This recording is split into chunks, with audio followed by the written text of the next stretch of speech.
a una edición más, nuestro conversatorio número 165, a nombre del maestro Carlos Orozco Felgueres. Un servidor, Humberto Vázquez, les da la más cordial bienvenida. En esta ocasión tenemos un gran invitado. Eh, Tenemos al maestro Manuel Baltasar Mancilla. Él es contador público certificado, con certificación general y profesional en fiscal, diplomado en alta dirección, diplomado en impuestos internacionales, especialidad en impuestos y una maestría en impuestos. Ha sido catedrático a nivel licenciatura, así como en especialidad y maestría en instituciones privadas y públicas de todo el país. Socio director actualmente del Grupo México Fiscal, con 60 años en el mercado editorial, más de 35 en el de capacitación y más de 30 años en consultoría. Ha sido comisario y asesor de empresas internacionales provenientes de España, Francia, Gran Bretaña, Estados Unidos, Costa Rica, Colombia y Chile. En el Colegio de Contadores Públicos de México es actualmente coordinador del módulo fiscal del diplomado en certificación, actual miembro de la Comisión Fiscal Técnica, ex coordinador del diplomado en certificación, así como expresidente y asesor de comisiones fiscales, conferencista a nivel nacional, así como coautor de libros y compendios en materia fiscal, de seguridad social, laboral y en prevención contra el lavado de dinero. Escritor de artículos contables, fiscales y laborales en periódicos y revistas nacionales como Alto Nivel, El Contribuyente, El Economista, Financiero Bloomberg, y a nivel internacional en Latin American Advisor. Eh, Tiene entrevistas en radio del Grupo Radio Centro y Radio Fórmula, entrevistas en televisión, en el canal del Congreso de la Unión, así como en Foro TV para Televisa y Acoustic Television por Internet. Maestro Manuel, bienvenido. ¿Cómo está usted? Muy bien, muchísimas gracias, Humberto. Aquí contento de participar y platicar un Muchísimas ratito de gracias. estos temas.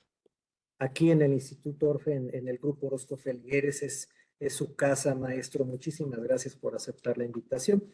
Y vamos, quisiera comenzar con una simple pregunta y estoy seguro que de ahí pues habrá muchos temas interesantes.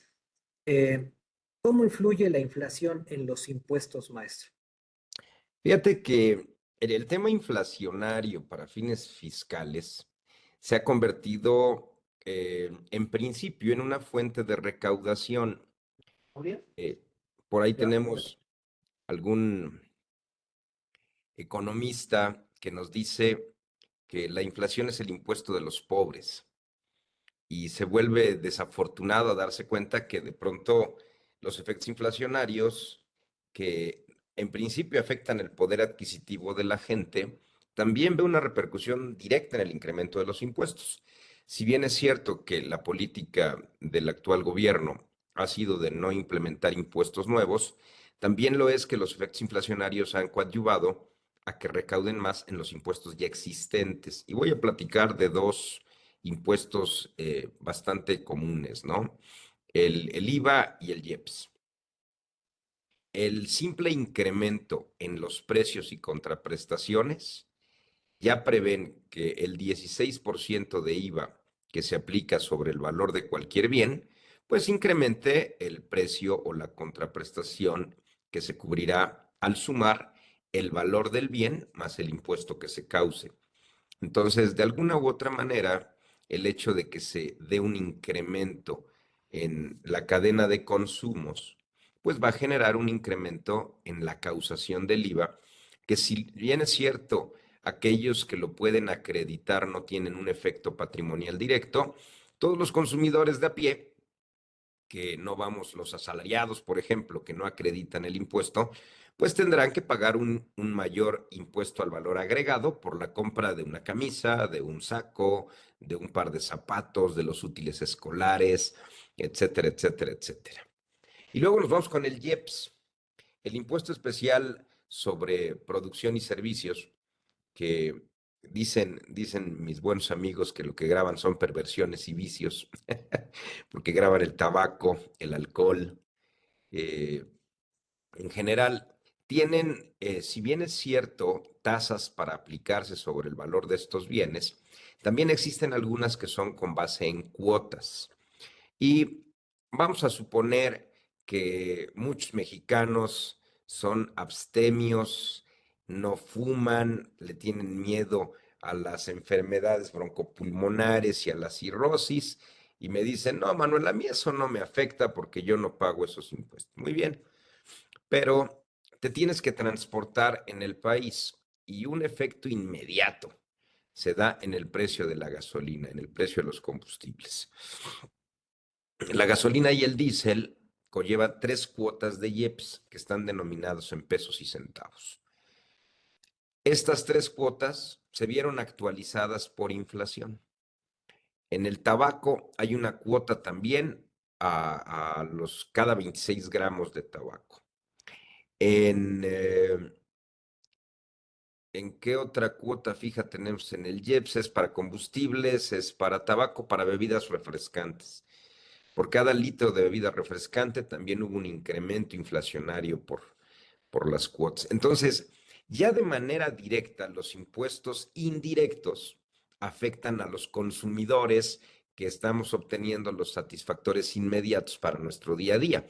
Entonces, en principio, la inflación nos afecta en general por el mayor pago a los bienes que consumimos todos los días, la afectación en nuestro patrimonio si no tenemos derecho a acreditar estos impuestos indirectos y evidentemente en los consumos, en la transportación, el pasaje eventualmente va a subir si es que no tengo un automóvil propio y si tengo un auto propio, pues también se incrementará. Y le pegan a la cadena más débil de la sociedad, que son los pobres, porque de alguna u otra manera un rico que tenga un auto eléctrico, pues no pagará gasolina ni diésel y entonces tendrá ahora que asumir el IVA que pague en la Comisión Federal de Electricidad. Pero a todos nos van a pegar de alguna o de otra manera con este fenómeno. Ahora bien, no es el único lugar en el que la inflación tiene efectos para para el cálculo de los impuestos. Eh, en la información financiera, desde los años 80 del siglo pasado, permíteme un segundito, por favor. Bueno,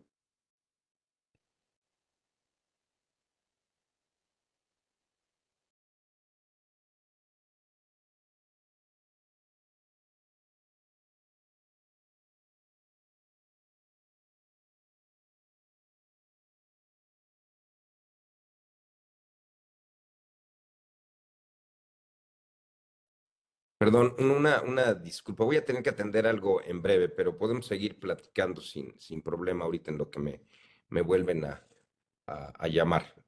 Ofrezco una disculpa, generalmente no interrumpo mis entrevistas, pero gracias, no se preocupe. gracias. Platicaba yo, Entonces, ajá, sí. nos decía, quiero pensar que en todos los casos la inflación perjudica a todos los contribuyentes, ¿verdad?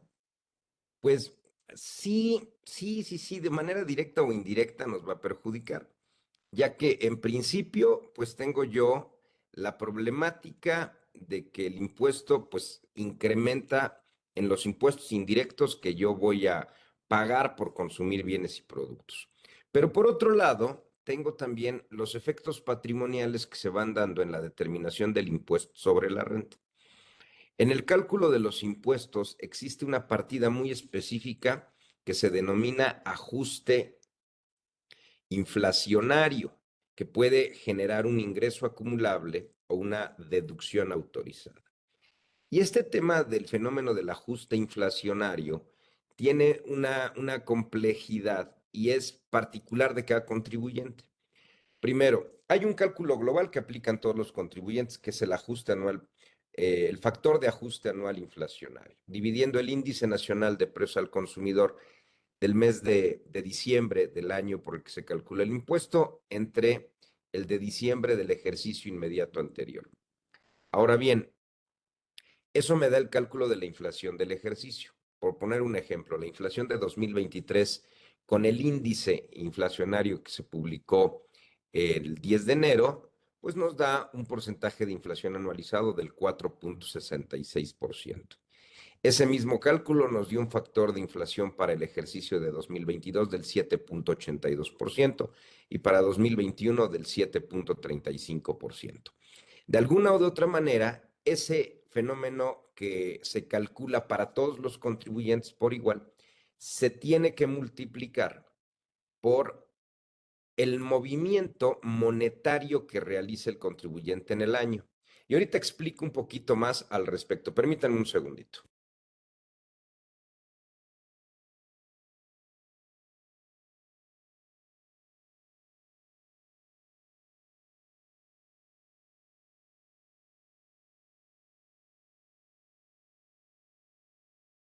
Particular.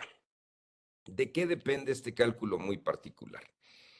Este cálculo depende de las partidas monetarias que le generan al contribuyente una afectación en su patrimonio por culpa de la inflación. Desde que se definió en los años 80 en el boletín B10 a qué partidas les afectaba el fenómeno inflacionario, se vio que eran aquellas partidas que no representaban bienes. ¿Por qué? Porque los bienes, por ejemplo, yo vendo tasas, y si vendo tasas, esta se va incrementando de precio en el mercado conforme la inflación va afectando. Entonces, las tasas que tengo en el inventario no tenían una afectación a favor o en contra de la inflación. Pero si yo tengo dinero en el banco, el dinero en el banco va perdiendo poder adquisitivo por culpa de la inflación. Y de la misma manera, si yo le debo dinero a otros, la cantidad de dinero que yo le pague a alguien en el futuro, pues dependiendo del plazo que me tarde en pagarle, tendrá un valor inferior a aquel que originalmente tenía cuando me prestaron a mí el dinero. De esta manera, se decide en aquel entonces, en el boletín B10, que crea el Instituto Mexicano de Contadores Públicos en los principios de contabilidad generalmente aceptados, hacer un cálculo de partidas monetarias de activos y pasivos. En la ley del impuesto sobre la renta en 1986, por primera vez en la historia se incorpora la inflación para el cálculo de los impuestos. Inclusive, si yo antes de 1986 debía algún impuesto, cuando lo pagaba de manera extemporánea, lo pagaba exclusivamente con recargos, pero no había actualización.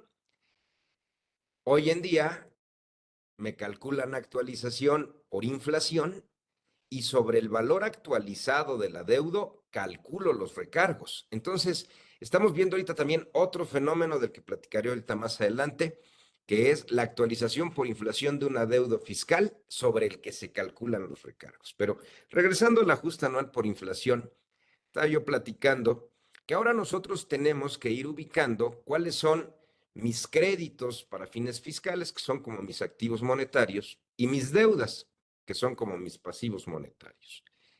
Hago un cálculo que hoy en día se hace con base en los saldos del cierre de cada mes, los sumarizo durante el ejercicio fiscal y los divido entre el número de meses del ejercicio por el que realizo el cálculo. Regularmente son 12 si es un ejercicio regular.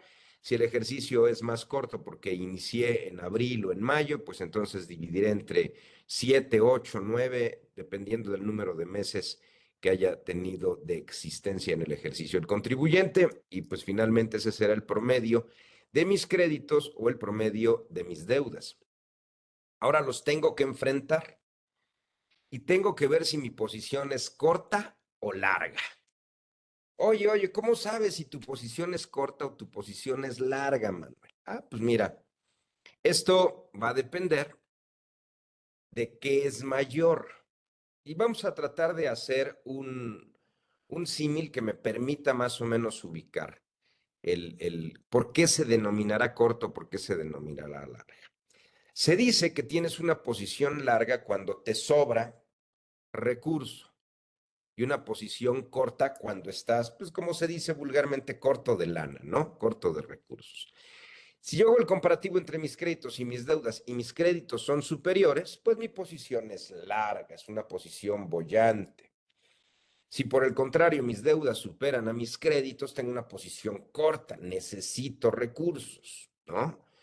Y una posición corta genera que mi diferencial entre créditos y deudas provoquen que tenga yo una situación de apalancamiento o una situación en la que finalmente no tengo liquidez porque debo más de lo que tengo. Por el contrario, en una posición larga, pues tengo solvencia, tengo liquidez. Mis créditos van a ser superiores a mis deudas, ¿no? Es como cuando invito yo quiero quedar bien con una chica guapa y le invito a cenar a un restaurante de estos que te reciben en un piso 45 y puedes ver la ciudad mientras está girando. Te vas a dar cuenta si tu posición es corta o larga cuando te llegue la cuenta, ¿no? Si cuando te llega la cuenta la miras a lo lejos, sacas 25,000 pesos en efectivo y le das 5,000 de propina al mesero, pues tienes una posición larga. Tus créditos superan a tus deudas, no pasa nada. Te sobra la lana. El problema es que la inflación sobre la lana que te sobra te provoca una pérdida. Pierdes poder adquisitivo. Si por el contrario, cuando llega la cuenta la ves así, sacas la de crédito y haces changuitos para que pase, por favor, que pase. Pues tu posición es corta, debes más de lo que tienes. Y evidentemente una posición corta generará que los que pierdan dinero sean tus acreedores. Y eso dice la ley del impuesto sobre la renta que te va a generar una ganancia fiscal. Entonces, aquí viene el segundo momento de cálculo de los efectos inflacionarios en el cálculo de la ley. Tengo yo que restarle a los créditos las deudas o a las deudas los créditos dependiendo de cuál sea la mayor cantidad. Oye, Manuel, tengo una posición larga. Muy bien. A los créditos le resto las deudas. El diferencial multiplicado por el factor inflacionario del que platicábamos hace rato nos podrá regalar una deducción autorizada. Le llamamos ajuste anual por inflación deducible. Oye, Manuel, ese es un beneficio.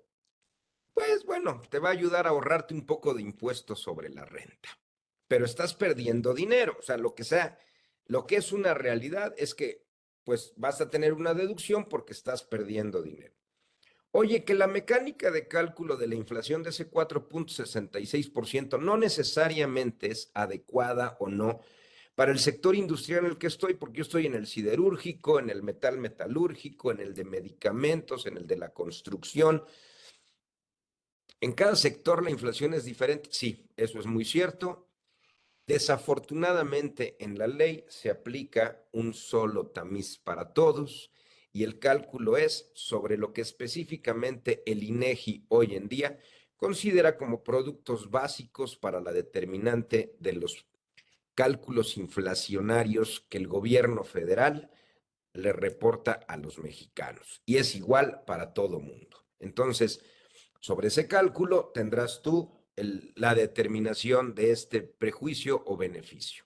Ahora bien, si por el contrario las deudas superan a los créditos, entonces a las deudas le restas los créditos y el diferencial multiplicado por el ajuste inflacionario te va a provocar un ajuste por inflación acumulable.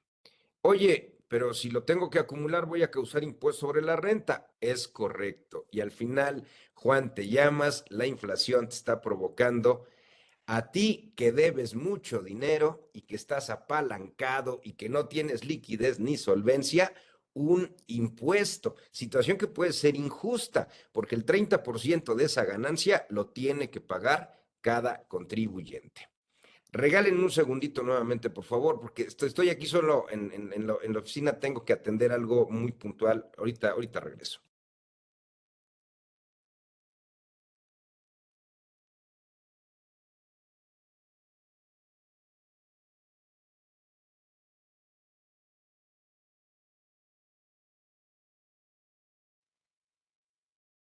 Ay, Me quedaron de entregar algo desde el mediodía y bueno, pues acaba de llegar. Entonces, pues bueno, básicamente este tema del ajuste inflacionario, pues es la incorporación de un efecto del que desde que nace en los años 80, pues muchos contribuyentes estuvieron en desacuerdo porque decían, oye, es que pues no puede ser que porque deba yo mucho dinero tenga que pagar un impuesto. Pero si tengo dentro del público, la audiencia, gente de mi edad o incluso un poquito mayor que yo, también podrá recordar que muchas empresas en la Bolsa Mexicana de Valores, con la aplicación de la norma inflacionaria, obtuvieron ganancias muy importantes por el reconocimiento inflacionario de sus deudas. Eran empresas apasivadas, el reconocimiento de ese efecto sobre las deudas les generaba una ganancia y de pronto empezaban a reportar ganancias en la Bolsa Mexicana de Valores. Y era un tema pues, muy interesante para efectos financieros, no para efectos fiscales, que al final del día pues generaron utilidades en el reporteo. Pero bueno, eso por un lado. Ahora, ya tenemos el tema de los impuestos indirectos, que es lo primero que afecta en el bolsillo de todos los mexicanos. Platicaba yo el IVA y el IEPS. Ya tenemos el ajuste anual por inflación, que ese, pues de alguna manera me lleva hoy a cálculos anuales, pero en aquellos ayeres, cuando se incorpora la disposición a la norma, el cálculo era mensualizado. Y entonces yo tenía que determinar el ajuste inflacionario mensual sobre la diferencia de créditos y deudas y sobre los intereses a cargo y a favor que me generaban esas deudas o esos créditos respectivamente. Y era un tema muy interesante porque pues tenía yo cada mes que determinar un ajuste inflacionario para créditos, que le llamábamos componente inflacionario de los créditos. Comparaba esto contra los intereses a favor y si mis intereses a favor superaban al componente inflacionario de los créditos, tenía yo un interés acumulable. Pero si resultaba al revés, tenía una pérdida inflacionaria deducible. Y por otro lado, en las deudas, comparaba el componente inflacionario de las deudas contra los intereses devengados a cargo. Y si el componente de las deudas era mayor, tenía una ganancia inflacionaria acumulable. Y si los intereses eran mayores, tenía yo un interés deducible.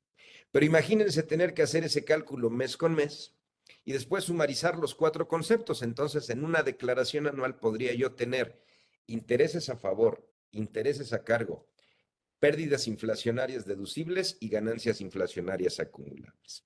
La gran ventaja es que hoy en día eso ya se redujo y nada más se hace una vez al año, ¿no? Entonces, pues ya nos ha dado una gran facilidad el cálculo en una sola vez por cada ejercicio fiscal. Entonces, pues bueno, eso pues ya nos resuelve este otro tema que se resume a un cálculo anualizado. Ahora, en 1986, el costo de ventas era un tema que se venía siendo deducible y cambian la ley para permitir hacer deducibles las compras de mercancía. Fenómeno que resulta muy interesante, porque para efectos fiscales, el ocupar una metodología de control de inventarios como primeras entradas, primeras salidas, pues permitía que estuviera actualizado el valor del inventario, pero no así el costo de ventas. Y si ocupábamos últimas entradas, primeras salidas, metodología que hoy ya no está permitida en la ley, pues teníamos actualizado el costo de ventas, pero no así los inventarios. Entonces, se autorizó un cálculo que en aquel entonces se denominó el WEPS monetario para fines fiscales, que era la aplicación inflacionaria a los inventarios. Como quiera que sea, hoy en día el costo de ventas no permite actualización por inflación, salvo, y ese es un tema muy interesante, que con las reformas que se dieron en su momento nos hubiésemos amparado y obtengamos una resolución favorable. ¿Esto qué quiere decir? Que hay empresas que hoy sí se les permite hacer deducible el costo de ventas y además actualizar la rotación de inventarios por inflación. Y para empresas cuyo ciclo de negocios y cuya rotación de inventario es de largo plazo, a veces resulta interesante en cuanto a los montos adicionales que estoy haciendo deducible. Pero solo se obtiene a través de un recurso jurisdiccional, como fue en su momento el amparo y la evidente resolución a favor. Ahora, en esos mismos años se incorporó también el efecto de la inflación a los adeudos fiscales. Platicaba yo que si tú debías impuestos, no tenías tema, ¿no? Se te pasaban los meses y decías, ¿cuánto debo? 100 pesos, ahí están 100 pesos. ¿Y de recargos cuántos son? Son la suma de los recargos, el 1.15% mensual, 4.5 por 3 meses, por los 100 pesos, ahí están 4 pesos con 50 centavos. Ahora no, ahora los 100 pesos los tengo que actualizar. Vamos a suponer que nos da una inflación del 10% en ese periodo, pues son 110 pesos, y sobre eso calculo el fenómeno de los recargos. Entonces ya no son 4,50, no son 4,95, más los otros 10, pues ya te salió carísimo el adeudo fiscal. Por eso vamos a poder darnos cuenta que en el transcurso del tiempo, pues la inflación ha tomado una relevancia muy importante a favor del fisco y en contra del contribuyente. Hoy nos revisan a través de facultades de comprobación después de 3 años de haber presentado la declaración o 4 años antes de que se vence este periodo de los 5 ejercicios posteriores. Y entonces, si yo debo 1 millón de pesos, pues quizás con actualización, recargos, ese 1 millón de pesos se convierta ya en 2,5 millones. Y si le agrego las multas, los gastos de ejecución, estoy preocupado por 3 veces el valor de aquello que en su momento quedé a deber. Y esto también es culpa de la inflación. Entonces, pues vamos a tener ciertos problemas si es que debo yo dinero al gobierno porque lo tengo que pagar actualizado. Entonces, pues va a ser difícil de pronto prever el cómo hacer frente a un adeudo que no sé que tengo hasta que la autoridad llega y me revisa. Y es entonces cuando pues se presenta la problemática en el momento en el que me dicen, pues mira, es tanto de renta, tanto de IVA, si causo IEPS, tanto de IEPS, y por puro fenómeno inflacionario, pues esto ya se convirtió en una cantidad que supera, pues por mucho, eh, el monto que originalmente tenía, ¿no? Entonces, no sé si hasta aquí hay alguna duda de parte de la audiencia, y porque, bueno, pues podemos seguir platicando de temas inflacionarios, pero bueno, no sé si alguien quiera preguntar algo, ¿no?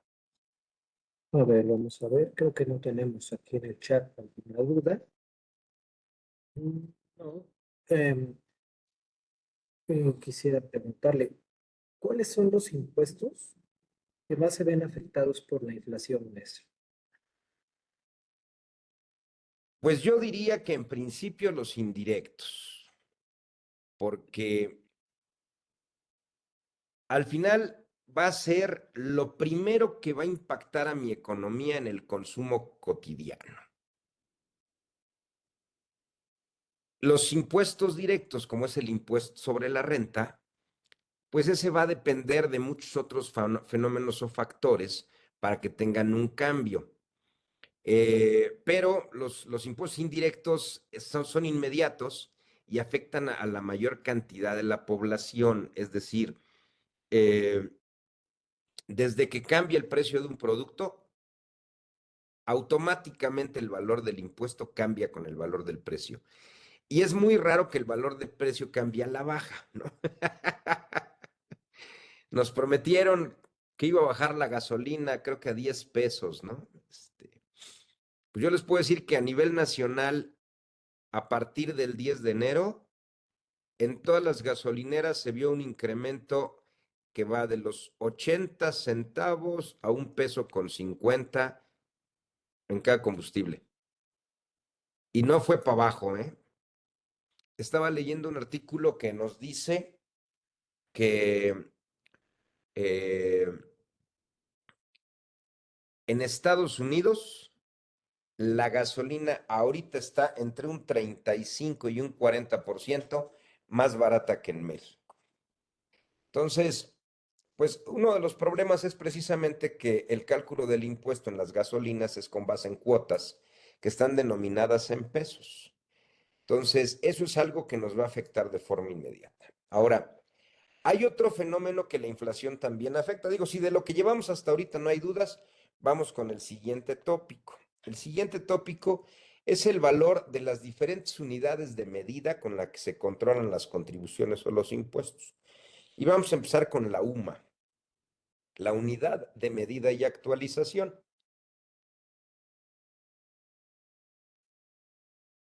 Esta unidad de medida y actualización también se está actualizando por inflación. Oye, ¿y para qué me sirve, Manuel? Pues mira, me va a dar varios efectos interesantes. En principio, va a ayudar a los trabajadores porque el monto de las exenciones van a crecer. Tengo exento de impuestos sobre la renta el pago de 15 UMAS en materia de PTU o de prima vacacional, 30 UMAS en materia de aguinaldo. Pues muy bien, la UMA se incrementó de valor, por lo tanto la exención para el trabajador también va a subir. Esa es una ventaja. Antes esto se medía en veces de salarios mínimos, hoy se mide con unidades de medida y actualización. Los créditos del Infonavit se entregan con base en UMIS, es correcto. La UMI, que es la unidad mixta Infonavit, es una chulada. El Infonavit dijo, a mí no me interesan las sumas, yo voy a hacer mi propia unidad. Entonces hizo la UMI. El valor de la UMI también se actualizó por inflación. Regularmente publican el 10 de enero el Índice Nacional de Precios al Consumidor de diciembre del ejercicio anterior y días antes o días después nos publican los nuevos valores de las sumas o las UMIs. Y aquí el valor de la UMI, que marca reglas en materia de créditos que se otorgan en el Infonavit a los trabajadores, pues también se actualizó, por lo que hoy la cantidad en pesos que pueden recibir en crédito algunos trabajadores que quieran solicitar préstamos al instituto, pues también creció. Ahora, la UMA también otorga exenciones a otras personas físicas que no son solo asalariadas. ¿No? Si yo recibo una donación de una persona que no es mi padre o mi abuelo o mi hijo, pues entonces estará limitada a 3 sumas anualizadas. Si soy autor de libros, pues voy a tener derecho a 20 UMAS anuales de exención como consecuencia de mi actividad como autor de obras literarias, ¿no? Entonces, esto pues va a ayudar también a muchos mexicanos a que el monto del impuesto que paguen se reduzca. Viene también el cálculo del límite de deducciones personales que se pueden restar en la declaración anual. De la misma manera, viene con base en UMAS. Entonces, pues ahora tendré 5 UMAS con su valor actualizado que se podrán tomar como el límite máximo de deducciones personales entre gastos médicos y demás, este, intereses reales por créditos hipotecarios, etcétera, etcétera, que se van a la fórmula en la declaración anual. Ahora, todo esto también ya la autoridad toma como un criterio muy específico y esas cantidades actualizadas van a estar en la plataforma al momento de presentar la declaración anual.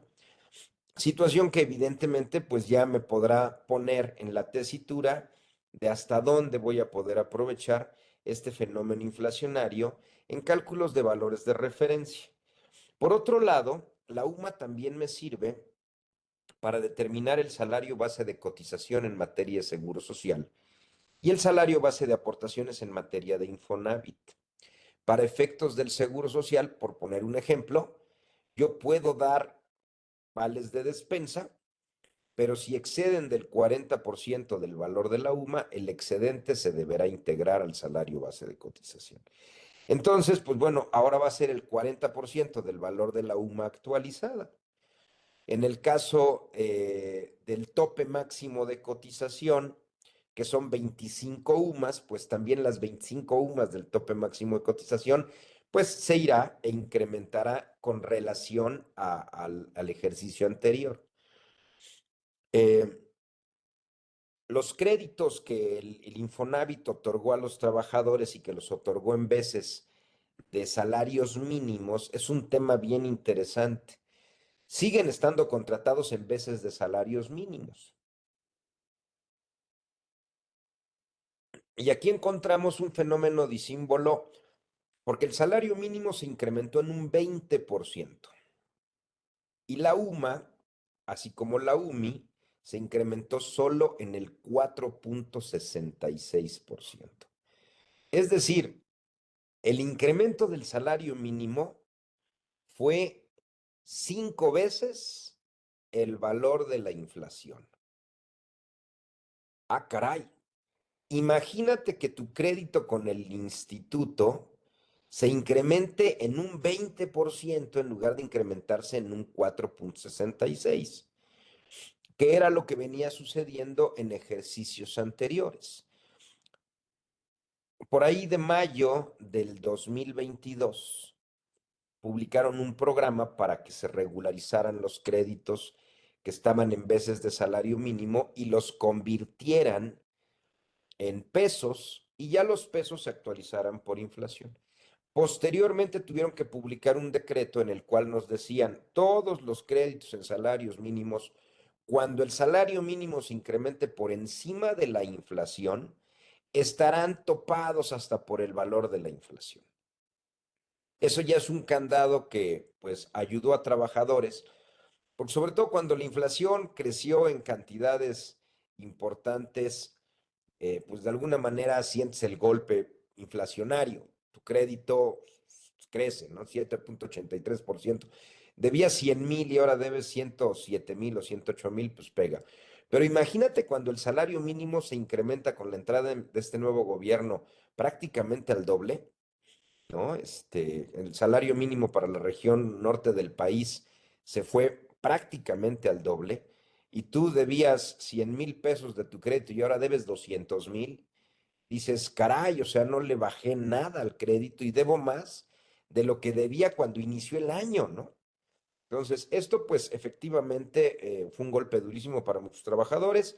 Ya con estos dos candados que se implementaron en 2022, pues bueno, hoy si debe 100,000, pues ya para 2024 debe 104,600 pesos y no 120,000, que hubiera sido el incremento por el aumento que tuvo el salario mínimo. Entonces, estos fenómenos inflacionarios, pues también ha sido un tema de enseñanza-aprendizaje para que de alguna forma tampoco se perjudique a los más pobres o a la clase que está tratando de adquirir una vivienda, que es pues la clase trabajadora en general. Entonces, también ese ha sido un fenómeno muy interesante. Por otro lado, afecta a los pensionados, ¿no? Todos aquellos que se han pensionado con base en la ley 1973, pues tienen derecho a una pensión que se actualiza por inflación. Entonces la inflación también les va a dar un cachito y habrá que tener cuidado con las reformas que vengan a los planes de pensiones a futuro. El gobierno está queriendo promover el estatizar nuevamente los fondos de pensiones y quitárselos a las Afores. Y bueno, pues ese será un movimiento durísimo, porque una cosa es lo que se dice y otra la que sucede. Y voy a poner sobre la mesa una reforma bien importante de este gobierno publicada en 2021. Eh, Tengo yo un candado para todos aquellos que se jubilen hoy en día que dice que habrá una pensión mínima garantizada. Y la pensión mínima garantizada será equivalente a un salario mínimo. Ok. Pero con esa misma reforma se manifestó que para que te pudieras pensionar requerías de 1,250 semanas de cotización. Con bombo y platillo, el presidente dijo, vamos a bajar las 1,250 semanas y las vamos a reducir a solo 750 y se van a ir incrementando en 25 semanas de aquí hasta el 2030 para que lleguen a las 1,250 y ya puedan todos cotizar con es 1,250. Pero la pensión mínima garantizada también tuvo un cambio que nunca anunció nadie, pero que estuvo dentro del decreto, ¿va? O sea, dieron la buena noticia de que bajaban a 750 semanas, pero nunca dijeron que iban a publicar una tarifa específica. Y entonces decían, tienes 60 años y 800 semanas cotizadas, pues te voy a dar solamente 3,500 pesos de pensión mínima garantizada, cuando el salario mínimo era cerca de 6,500. Entonces, es poco más de la mitad de lo que tienes por derecho en la ley, pero publicado a través de un decreto. Y solo alcanzaban la pensión mínima garantizada arriba de 65 años de edad y arriba de 1,000 semanas. Entonces, híjole, es de pronto hacer reformas con una doble moral, donde yo digo que te beneficio por este lado, pero por este otro te estoy perjudicando, porque de algún lugar tiene que salir el dinero para pagarle a todos, ¿no? Y ese es uno de los graves problemas donde te pongo una cara bonita por un lado, pero te estoy fregando el bolsillo por el otro.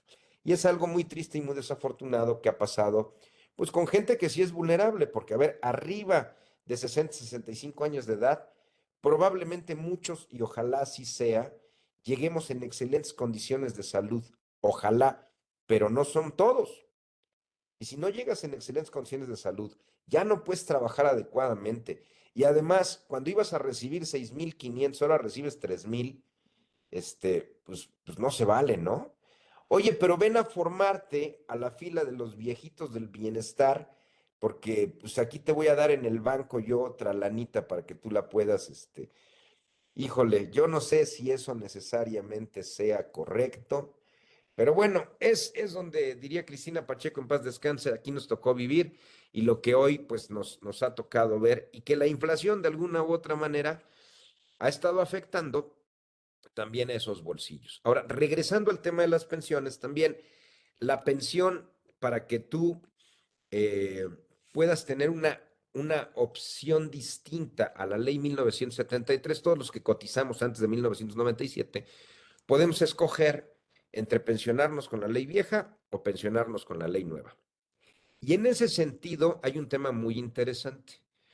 Si yo hoy veo que mi salario de cotización no es el máximo y quiero mejorar mi pensión, pues lo mejor que puedo hacer es inscribirme a la continuación voluntaria en el régimen obligatorio, que es el famoso COBOR. Y para pagar mis cuotas también hay un tope, que es el mismo tope de cotización, 25 UMAS. Y obvio, por inflación se actualizó la UMA, por inflación se actualiza el valor del coboro. Entonces también tendré yo un valor mayor si me inscribo ahorita. Ahora, algo importante es que una vez que te inscribes, se congela el valor de tu salario a cotizar. Entonces hay que tomar muy bien en consideración qué tanto quieres y cuánto deseas llevar por el plan de la continuación voluntaria para que puedas mejorar tu pensión. Entonces, ese es otro gran fenómeno donde también afecta la inflación a los valores. Y estos valores en el cambio de la UMA no solo nos afectan a la ley del IMSS y a la del Infonavit, todo lo que son multas y sanciones administrativas a nivel federal, estatal y municipal sufren un incremento por actualización inflacionaria. Esto es, las multas de tránsito, las multas que tengas por que el municipio revisó la obra de tu casa y no la estás construyendo con base en el permiso que se te otorgó y te van a sancionar, las multas por el uso inadecuado de una marca, las multas que te cobra Cofepris por estar ocupando publicidad engañosa, las multas de la Secretaría del Trabajo y Previsión Social por no acatar la NOM 035, la NOM 037, etc., etc., etc. En general, pues evidentemente todas las multas van a tener un incremento que también se da por el simple fenómeno inflacionario. Entonces, pues bueno, podemos observar que el tema del el dato que el INEGI nos da se convierte en un factor muy interesante que afecta la vida de los mexicanos de a pie, de los mexicanos de a carro y de los grandes empresarios de yates y aeronaves, ¿no? Entonces, pues bueno, por ahí va más o menos el tema, mi querido Humberto. Pues sí, sí, así es. Yo creo que en mayor o menor grado todos salimos perjudicados por este tema de la inflación. Y bueno, ahorita le estamos dando un enfoque fiscal, pero yo creo que como usted dice, en el poder adquisitivo en general, no nada más en el tema fiscal, yo creo que en todos los temas es algo que sí pega a nuestros bolsillos, ¿verdad? Oye, mira, todos estamos, yo estoy buscando todos los días cuando tengo que cargar gasolina, pues, estoy buscando la gasolinera, pues que esté más barata en el mercado, ¿no? Es increíble que en algún momento en el pasado quizás nos preocupaba menos. Pero hoy no, no, hoy tienes que estar buscando. Esta está en 22.40, en 22.50, en 23.35, en 24.05. Mira, ustedes que tienen su casa aquí en Puebla, pues en Puebla somos felices, la gasolina está muy barata. He llegado a cargar gasolina premium en 22 pesos con 50 centavos. En Ciudad de México, ayer estuve en Ciudad de México y no la encontraba por abajo de los 24.50.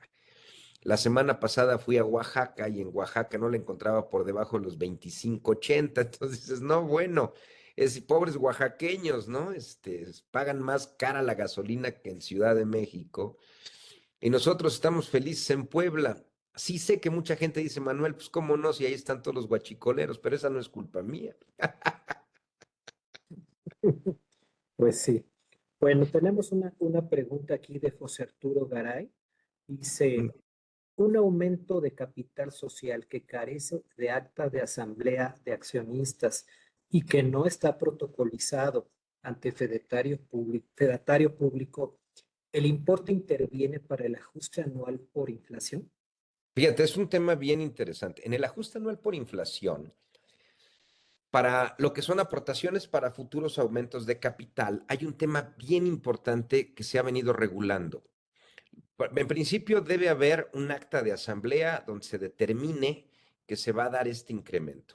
Ahora, puede o no estar protocolizada. Eso va a depender de los estatutos sociales. En los estatutos, cuando se constituyó la compañía, tienes que revisar si los socios o accionistas solicitaron que los aumentos tuviesen que protocolizarse. Entonces, puedes o no protocolizarlo, pero debes tenerlo en un acta. El acta debe estar firmada por los socios porque se debió haber celebrado en la asamblea. Es un tema importantísimo. Si no cuentas con la asamblea firmada y demás, entonces se convierte en una deuda para fines del ajuste anual por inflación. Pero además de eso, para capitalizar cualquier deuda que se tenga, hoy debe haber la opinión de un contador público registrado en Hacienda, donde sancione que revisó la procedencia de la deuda, que la deuda es real y que por lo tanto es capitalizable. Entonces, ese es otro elemento también muy importante. Y cerrando, que quizás es el último de los puntos que quería yo tocar el día de hoy en materia de los efectos inflacionarios, están las cuentas de control que te ayudan porque son ciertos atributos fiscales. Tenemos las pérdidas fiscales, las cucas, las cufines y los efectos inflacionarios que se incorporan en el cálculo de la deducción de las inversiones. Todo lo que son activos fijos, gastos, cargos diferidos y erogaciones realizadas en periodos preoperativos tienen derecho a deducirse a valor actualizado desde la fecha en que se hizo la inversión respectiva hasta el último mes de la primera mitad del periodo de uso de dicho bien en el ejercicio. Y eso es un fenómeno que te ayuda a que deduzcas las inversiones a valor actualizado. Las pérdidas fiscales que se sufren se actualizan desde el primer mes de la segunda mitad del ejercicio en que las sufres hasta el cierre de dicho ejercicio. Con posterioridad la actualizarás desde la última vez que lo hiciste hasta el último mes de la primera mitad del ejercicio en el que se aplicará. Y por otro lado tenemos la cuenta de capital de aportación y la cuenta de utilidad fiscal neta, mismas que se tendrán que actualizar al cierre de cada ejercicio fiscal y cada que tengan movimiento. En el caso de la cuenta de capital de aportación, cuando haya un incremento de capital o una reducción de capital, y en el caso de la cuenta de utilidad fiscal neta, cuando se reciban o se paguen dividendos. Entonces, como pueden observar, también tengo cuentas de control que tengo que presentar en la declaración anual y que conllevan un periodo y un proceso de actualización para fines fiscales. No sé si respecto a la pregunta que hicieron quedó bien explicada, porque luego estos términos suelen ser difíciles y confusos. Vamos a ver si José Arturo Garay nos da respuesta. Y por lo pronto no tenemos alguna otra pregunta del público en general. Excelente. Pues básicamente son todos los tópicos que hasta donde yo tengo presentes nos conllevan a un cálculo de efectos inflacionarios sobre temas fiscales, más o menos. Pues muchísimas gracias, gracias. Sí, ya nos contestó que sí, que muchas gracias. Pues no nos queda más que agradecer a todos los que se conectaron, a usted en especial, maestro Manuel Baltasar. Muchísimas gracias por haber aceptado la invitación del maestro Carlos Orozco. En su nombre le damos eh, las gracias y pues esperemos que haya más temas que quisiera compartir con nosotros aquí en este espacio. ¿Sí? Una disculpa nuevamente por el tema de los ires y venires, que espero no hayan sido muy incómodos para los participantes. Un abrazo para Carlitos, muchas gracias Humberto, y sigo a sus órdenes. Perfecto, no se preocupe, muchas gracias por su participación, gracias por este tema y este fue la edición 165 de Conversando con Orfe. Muchas gracias a todos, muy buena tarde, un abrazo a todos. Gracias. Gracias, maestro.